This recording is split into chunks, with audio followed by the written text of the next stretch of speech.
Nije sve uvek sivo i tmurno, iako nam se često tako čini. Ponekad je potrebno samo da se nađemo na pravom mestu, u pravom trenutku i da obratimo pažnju. Jedna takva situacija zabeležena u Šapcu, a zahvaljujući osobi koja je primetila lep i nesvakidašnji gest pripadnika saobraćajne policije.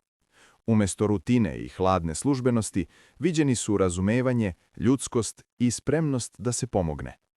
Taj trenutak je zabeležen i podeljen sa nama upravo zato što je vredan pažnje. Ovakvi postupci podsjećaju da uniforma ne odvaja čoveka od čoveka, već da može biti simbol odgovornosti, brige i poštovanja prema zajednici. Kako često volimo da kažemo, dela govore više od bilo koje napisane reči. Zahvaljujemo se osobi koja nam je poslala ovu fotografiju, a pripadniku saobraćajne policije želimo puno sreće u daljem radu i još mnogo ovakvih gestova. Na taj način gradi se poverenje, jača zajednica